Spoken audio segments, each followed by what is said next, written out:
दोस्तों, वंदे मातरम। कंकण सूर्य ग्रहण जो कि 10 जून 2021 सायंकाल भारत के दो राज्य अरुणाचल प्रदेश एवं जम्मू कश्मीर में अराउंड 18 मिनट के लिए दिखाई देगा। जब मैं इस सूर्य ग्रहण के ऊपर विश्लेषण कर रहा था तो कुछ तथ्य नज़र आते हैं जिनका पास्ट के साथ बहुत ही गहरा कनेक्शन दिखाई देता है, जैसे कि 20 अक्टूबर 1962 ये वो दिन है जब चाइना ने भारत के खिलाफ अनडिक्लेयर्ड वार शुरू की थी। उन दिनों में जो प्लानिटरी कॉम्बिनेशन थे, गुरु कुंभ राशि में, शनि मकर राशि में, मंगल कर्क राशि में, और सिमिलर कॉम्बिनेशन इस समय भी दिखाई दे रहे हैं जो कि 3 जून से शुरू हुए हैं और 10 जून को फिर से ग्रहण। तो क्या अरुणाचल प्रदेश या जम्मू कश्मीर पर फिर से कोई अटैक दिखाई देता है या ऐसी कुछ सिचुएशन? अगर ऐसा कुछ होता है तो क्या हम ऐसी सिचुएशन से निपट सकेंगे? थोड़ा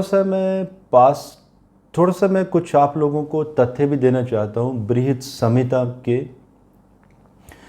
संहिता में प्रमाण है कि जब भी कोई चंद्र ग्रहण या सूर्य ग्रहण आता है और जिस राशि का होता है, जैसे हम चंद्र ग्रहण की ही हम बात ले लेते हैं, तो चंद्र ग्रहण 26 मई को आया था वृश्चिक राशि के ऊपर। वृश्चिक राशि चंद्रमा की है, नीच है, तो उसमें योग है कि अगर सिमिलर राशि या नक्षत्र किसी देश का या उसके राजा का होगा तो वहाँ पर परेशानियाँ बहुत ज़्यादा बढ़ जाएंगी। हमारे प्रधानमंत्री श्री नरेंद्र मोदी जी का भी जो राशि है वो वृश्चिक राशि है और अनुराधा नक्षत्र है, और सेम नक्षत्र और राशि 26 मई को चंद्र ग्रहण वाले दिन भी थी। तो ये एक इंडिकेशन है कि राजा के लिए परेशानियाँ, बॉर्डर पर विवाद, मानसिक प्रताड़ना, मानसिक टेंशन, और लगन अपने आप में स्वास्थ्य भी है, तो जो कि राजा का स्वास्थ्य के बारे में भी विचार होता है कि स्वास्थ्य में परेशानियाँ आएंगी। और इसके बाद अगर हम 10 जून की तरफ चलते हैं, मैं अरुणाचल प्रदेश पे भी आऊँगा। तो दोस्तों, 10 जून को ये जो ग्रहण है तुला लगन में और वृष राशि में शुरू होता है। 26 मई को भी तुला लगन में ही था और वृश्चिक राशि में था। वृश्चिक राशि से अगर हम सप्तम राशि अगर हम देखते हैं तो वृष राशि अगेन ये रिपीटेड कॉम्बिनेशन दिखाई दे रहे हैं जो कि भारत की लगन कुंडली में वृष राशि दिखाई देती है। तो वृष राशि पे 7वीं दृष्टि मीन्स वार लाइक सिचुएशन, युद्ध की सिचुएशन दिखाई देती है।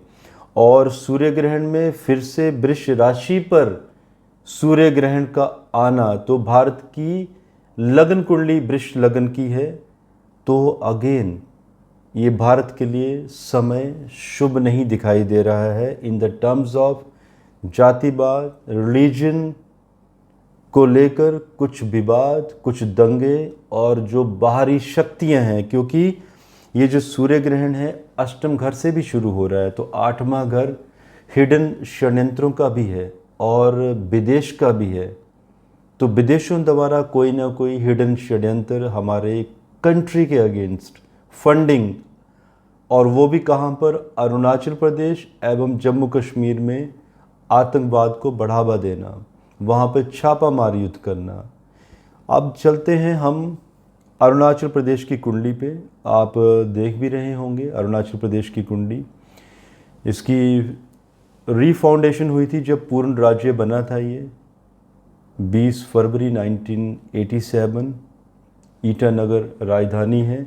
दोस्तों, यहाँ पर वृश्चिक लगन बनता है इस कुंडली में, और अगेन भारत की वृष लगन की कुंडली। और यहाँ पर भी अगर आप सिचुएशन देखें तो शनि की महादशा में राहु का अंतर स्टार्ट हुआ है अभी 6 मई 2021 से, जो कि काफ़ी लंबा है, 12 मार्च 2024 तक है। तो एक तो लगन वृश्चिक, मंगल का लगन, शनि राहु के शत्रु हैं मंगल, और दो दो मेल फिक्ट प्लैनेट्स की दशा और अंतर्दशा, तो ये कुछ शुभ संकेत नहीं देती है। और ये इंडिकेट करती है कि आप लोगों को मालूम होगा लास्ट ईयर भी 16 जून को गलवान घाटी में हमारे भारतीय सैनिकों के ऊपर चाइना द्वारा एक छापामारी युद्ध हुआ था, अटैक हुआ था।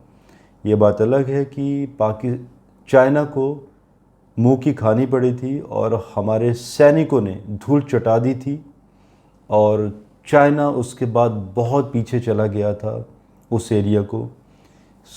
यही सिचुएशन अभी अरुणाचल प्रदेश में भी दिखाई देती है कि इसी तरह की कोई सिचुएशन। दोस्तों, अब हम वो भारत नहीं है अक्टूबर 1962 वाले, और ना ही वैसी लीडरशिप है कि जिस लीडरशिप ने हाथ खड़े कर दिए थे और देश का एक बहुत बड़ा हिस्सा चाइना के पास चला गया था। अब सिचुएशन अलग है, क्योंकि अगर हमें सिचुएशन वार विनिंग की अगर हमें गणना करनी हो तो हमें ये भी देखना होता है कि जो प्रधानमंत्री है, देश का राजा है, उनकी कुंडली क्या कहती है। देश की जो प्रभाव कुंडली है और गणतंत्र दिवस की कुंडली है, वो सिचुएशन वहाँ पर ठीक नहीं दिखाई देती है। लेकिन मोदी जी की कुंडली में मंगल की महादशा जो इंडिकेट करती है कि परेशानियाँ तो बहुत रहेंगी, एक वार लाइक सिचुएशन बढ़ेंगी आने वाले समय में, लेकिन परेशानियों से निकलते चले जाएंगे। विजय होगी। अगर युद्ध होता भी है तो जो प्रभुत्व रहेगा, फाइनल आउटकम होगी, फाइनल डिसीजन होगा, और वही होगा जो वो फाइनली चाहेंगे। कहीं ना कहीं थोड़ा बहुत कोई ऐसा नुकसान मुझे दिखाई देता है, वैसा ही जैसा गलवान घाटी में। और कहाँ पर, क्या जम्मू कश्मीर में? देखिए, जम्मू कश्मीर में जो स्थिति अभी चली हुई है, आप लोग देख भी रहे होंगे टीवी में, आए दिनों में कुछ ना कुछ घटनाएं वहाँ पर होती जा रही हैं। वो घटनाएं थोड़ी सी बढ़ेंगी, लेकिन वहाँ पर वार सिचुएशन नहीं दिखाई देती है, बिकॉज अभी जो नई कुंडली बनी है जम्मू कश्मीर की, तो because Jammu Kashmir is now a union territory, वहाँ पर जो प्लानिटरी कॉम्बिनेशंस हैं इंडिकेट करते हैं कि वहाँ पर ऐसा कुछ भी बड़ा नहीं दिखाई देता है। लेकिन at the same time Arunachal Pradesh की ये जो कुंडली है, इसमें परेशानियाँ ज़्यादा दिखाई देती हैं as compare to Jammu Kashmir. तो इस वीडियो के माध्यम से मेरा एक मैसेज भी है भारत सरकार को कि हमें अरुणाचल प्रदेश में बहुत ज़्यादा इंटेलिजेंस को बहुत बेहतरीन तरीके से काम करना चाहिए, क्योंकि अगर युद्ध हुआ, जो कि 26 अगस्त 2021 तक का जो समय है, ये समय इंडिकेट करता है कि इसी समय तक परेशानियां बढ़ेंगी। तो हमें सावधानीपूर्वक रहना चाहिए और इस राज्य को पूर्ण तरीके से सिक्योर करना चाहिए।